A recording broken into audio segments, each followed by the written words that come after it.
Daily. Taste the Daily. Rajanna Sircilla జిల్లాలో రైతులు ఆందోళనకు దిగారు. తమ సొసైటీ ఆధ్వర్యంలో చేయాలని సిరిసిల్ల కామారెడ్డి ప్రధాన రహదారిపై బైఠాయించి నిరసన తెలిపారు.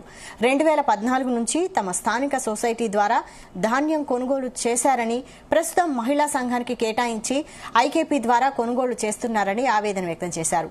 తమ సొసైటీ ద్వారా కూడా ధాన్యం కొనుగోలు చేయాలని రైతులు డిమాండ్ చేశారు. ఒకే గ్రామంలో 2 కొనుగోలు కేంద్రాలు ఉంటే రైతులకు మేలు జరుగుతుందని అన్నారు. ఆందోళన చేస్తున్న విషయం తెలుసుకున్న అధికారులు రైతుల వద్దకు చేరుకొని రైతులతో మాట్లాడి సమస్య సద్దుమణిగేలా చర్యలు చేపట్టారు.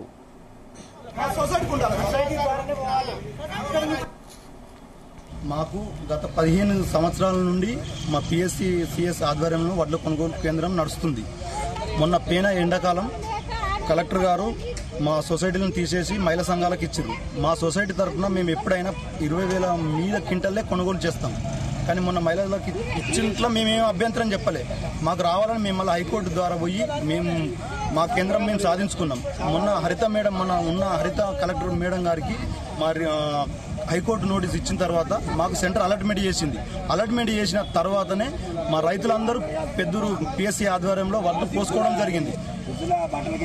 అలాట్మెంట్ ఇచ్చిన తర్వాత నుండి మాకు రైస్ మిల్ అలాట్మెంట్ అయింది, గన్ని సంచులు వచ్చినాయి. గత 20 రోజుల నుండి మమ్మల్ని నానుస్తుర్రు ఆపుర్రి అని. ఇది నాన్స్టానికి కారణం ఇక్కడున్న కాంగ్రెస్ గవర్నమెంట్, ఇన్ఛార్జ్ కేకే మహేందర్ రెడ్డి గారు, మా పెద్దూరు కాంగ్రెస్ నాయకులు. నాదేం లేదంటున్నారు, కానీ ఆఫీసర్ని అడిగితే వాళ్ళని కలవమంటారు. మాకు యథావిధిగా కొనుగోలు సెంటర్ మా పిఎస్సి ఆధ్వర్యంలో నడుస్తేనే రైతులకు అనేది ఇబ్బంది లేకుంటుంటుంది. లేకపోతే మాత్రం అంత దళారుల పాలవుతుంది. రైతులకి నానా అవస్థలు ఇబ్బంది పడుతున్నారు. ఇటు వర్షాలతో ఇబ్బంది పడుతున్నారు. ఇటు ఈ ఐకేపీ ఈ సొసైటీ లేకపోతే ఇంకా అధ్వానంగా తయారవుతుంది రైతుల పరిస్థితి. సొసైటీ ద్వారా మేము కొనుగోలు చేస్తేనే మా 1300 మంది రైతులకు మేలు జరుగుతుంది.